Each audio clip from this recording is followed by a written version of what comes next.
Welcome back, everyone. Today I want to talk about the Peloponnesian War. So if you want to follow along, I think the PDF is called The Athenian Empire and the Peloponnesian War. So I'll get that pulled up here. Okay, so if you look at slide 2, that's kind of a map of the Delian League. Remember, that's what is formed after the Persian Wars come to an end. It's meant to protect against future incursions by the Persians. After the Persian Wars, there's a strong sense of Hellenic identity, kind of Greekness. This Delian League is an Athenian-led alliance, and Athens basically becomes the major center of Greek culture throughout the Greek world. Fighting still occurs off and on between the Greeks and the Persians. So this Delian League does serve a purpose of fighting the Persians. It's led by Athens. It includes about 150 city-states. The two things you have to contribute if you're a Greek city-state are either money or ships. So if you're too small to build your own ships, then you have to provide money. And Athens kind of receives this money and ships since they lead the Delian League. Now here's something important to remember. Look at slide 5. The Delian League treasury is located on the island of Delos. This is a neutral site. It's a religious place. So basically the Greeks, everyone contributes to this neutral treasury. Eventually that's going to change and that's going to cause some problems, but that's where the treasury is located at first. There's more fighting, like I said. I'm not going to get into all that. Athens starts building an empire with the Delian League. This is one of the reasons why you have a Greek civil war. It's probably the biggest reason. Athens starts forcing other city-states to join the Delian League. So too bad if you don't want to join. Athens is going to force you to join, and Athens is going to force you to contribute money or ships. So basically Athens kind of becomes the bully, I guess you could say, of the Greek world. There's some places that want to leave the Delian League. Naxos exits the league. Thasos rebels. Thasos is kind of up in the north. It's an island. It's rich in trees, so it's a very necessary place for the Athenian navy, since that's what you build your boats out of. Athens basically fights these two places, conquers them, and forces them to pay in money, and then confiscates their ships. So Athens starts turning against some of its Greek city-states. There's a rebellion in Sparta by the Helots. The Athenians go to help them, but the Spartans eventually ask the Athenians to leave. Some scholars have said the Spartans were kind of worried, hey, if we have these Athenian soldiers come, are they going to start spreading the ideas of democracy to Sparta? We don't want that. So there's also some political issues going on between Athens and Sparta that leads to this war as well. The main leader, I want you to remember, during the Peloponnesian War is Pericles. He's kind of the leader of Athens during this classical period. We're in the classical age now of Athens, kind of the 5th, 4th century, the 400s and 300s. He fully realizes democracy, so democratia, the power of the people. He guides Athenian policy. There's something called the First Peloponnesian War from 460 to 445. I'm not really going to get into that. The main war we're going to talk about is 431 to 404 BC, but, if you include this war, that's well over 50 years of fighting in the Greek world. I'm going to let you read some of these slides about kind of some of the different city-states. Look at slide 14 and 15. Athens ends up building these city walls from Athens to Piraeus, the harbor. So basically, Athens becomes almost this impregnable city-state. Since they have the largest navy in the Mediterranean, they don't have to worry about, being conquered by land, because with these long walls, they can just supply their city from the sea, and then, their city can survive forever. That's what ends up happening during the Peloponnesian War.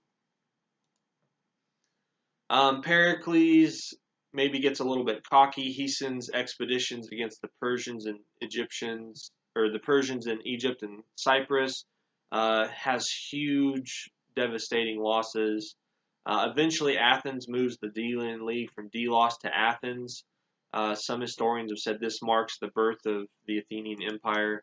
So basically, Athens is using the money from other Greek city-states to fund its own building projects. Pericles used that money to build all the great sites in Athens that you know of today, like the Parthenon. So if you look at slide 21, Pericles says all kinds of enterprises should be created which will provide for inspiration for every art, find employment for every hand. We must devote ourselves to acquiring things that will be the source of everlasting fame. Um, so this is when he undertakes his great building project on the Acropolis. The Acropolis is just the highest point in the city. Um, 20 years ago, the Persians had burned down the Acropolis. Everything up there was basically in ruins. And the Athenians left things in ruins as a reminder, kind of what the Persians had done. Pericles wants to build, so he does. I've got some duplicate slides in there, sorry. So if you look at slide 23, that's the Acropolis. That big building in the center is the Parthenon. So you can see that's the highest point of the city. If you look at slide 26, if you want to watch some short YouTube videos that kind of talk about this stuff, it's pretty cool. The architecture of the Parthenon is amazing. I would definitely watch this video if I had some time. If I was you, it really shows you a lot. It's pretty interesting. But the Parthenon is the temple of Athena. It's got 8 columns in the front and 17 on the side. This is what's pretty cool that video explains. It's built with imperfections in order to make it appear perfect to the human eye. So there's no 90-degree angles in the Parthenon. It just looks like there are because they kind of tricked your eye into thinking it's perfect when they actually had to build it imperfectly. The Parthenon frieze, I've got some pictures of that. It would go around the Parthenon at the top and kind of tell the history of Athens. The Erechtheion is another building up on the Acropolis. If you want to watch a short video, click on the link on slide 37. Alright, eventually peace breaks down. Corinth and Athens fight each other and each other's allies. Anti-Athenian forces meet in Sparta to discuss the situation. Eventually, the main Peloponnesian War breaks out in 431 BC and it lasts until 404 BC. Thucydides blamed the Athenians. He said the truest explanation, though the one least mentioned, was the great growth of Athenian power and the fear it caused the Spartans, which drove them to war. So the great historian Thucydides blamed the Athenians. Here's Pericles' strategy during the Peloponnesian War. Let's just be defensive. Let's not even fight the Spartans and their allies. The Spartans are pretty tough. Let's just abandon the countryside around Athens, the Cora, the surrounding land, and let's just hold up in the city of Athens. It's well fortified. We'll just stay in there. We'll use our navy and the long walls to keep us supplied with grain and food. And that's what the Athenians do. The Spartans would show up, destroy the countryside, but they can't ever get into Athens because of the long wall, and they can never cut off the food supply of Athens because Athens is supplied from the sea with their navy. That works great, but the navy accidentally brings the plague to Athens. Ships from other lands bring grain to Piraeus, they take it to Athens, and you get disease. It's really terrible. Contemporary sources describe like oral bleeding, bad breath, vomiting, burning skin, insomnia, memory loss, diarrhea. It's just not a good thing to have. I got some quotes up here from Herodotus that kind of talk about how terrible it was. Actually, sorry, this is Thucydides, not Herodotus. Thucydides talks about how bad the plague was. So if you read slides 46, 47, 48, 49, 50, you kind of get a sense of how terrible the plague was. Maybe 50,000 people died. would have been about a third of Athens. Pericles dies, so the great Athenian leader dies. No one man replaces Pericles, but you get some men. Cleon is one of them that take over. Eventually, Athens and Sparta have kind of a false peace, the Peace of Nicias in 421 BC. This doesn't last long. Athens starts pushing around some of the other Greek city-states. They get pretty not strict. They're pretty tough on some of these Greek city-states. Probably the biggest mistake the Athenians make is they invade Sicily. The certain people on Sicily wanted help from the Athenians to come to their aid against Syracuse, which was kind of a Corinthian proxy or colony. So the Athenians send a huge naval force to Sicily. It's totally wiped out. The Athenians lose tens of thousands of men. Persia gets involved in the war, and eventually Sparta is victorious. So Athens loses the Peloponnesian War, the Greek Civil War, and Sparta is victorious. Sparta sets up dictators in Athens. They set up 30 tyrants. They tear down the Athenian walls so they can't ever use that defensive strategy again. They destroy the Athenian fleet except for 12 ships. During the war, there's some Athenian admirals, like after a battle, they sailed home instead of picking up survivors, so they're charged with abandoning their military duties. They're forced to drink hemlock, which is poison. That's how the Athenians would execute you if you were a criminal. Socrates, the philosopher, stands up for these generals. We already mentioned Socrates a little bit, but he basically spends his days talking philosophy with the people of Athens. Excuse me. I'm on slide 63. There's kind of this interesting story of his physical description in a drunken party.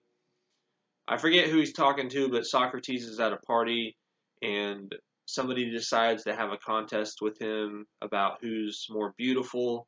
And Socrates was considered a really ugly person. He had a big forehead, big nose, kind of bulging eyes. So Socrates ends up having this debate whether he's more beautiful than this other guy.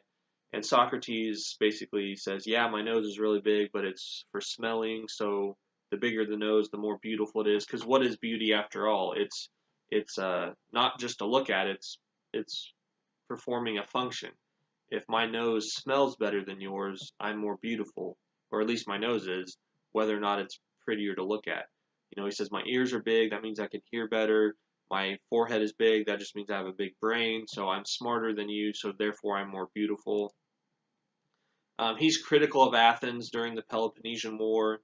A lot of scholars think that after the Peloponnesian War, Athens is looking for a scapegoat. So Socrates is arrested and charged with corrupting the youth and challenging the official state religion. At the trial, he gets to defend himself.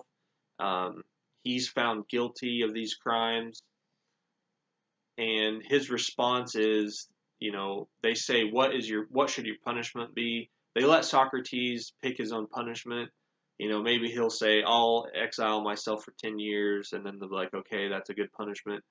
Instead of picking something that's not too harsh, but harsh enough to send the message across, Socrates says, my punishment is that you guys should feed me the rest of my life because I've made Athens a more enlightened place. So after he says this should be my punishment, then they vote again, and they vote to condemn him to death. And this is kind of interesting. The first vote was whether he was guilty or not. And, say there's 100 people, say it was 60 to 40, he's guilty. So it was close. The second vote to condemn him to death is like 80 to 20. So some of the people that voted that he was innocent are so mad and incensed at his response, they actually vote to execute him, which is kind of interesting, I think. So the story goes, he drinks the hemlock poison. If you click on slide 67 on that link, there's kind of a funny reenactment of Socrates' death. I always show it in my classes. So if you got some extra time, it's good for a laugh. So that's kind of the last main Greek historical slideshow event we'll talk about. The next thing we're talking about is Alexander the Great, and that's kind of the end of the Greeks once we talk about him. So we got one more video to go.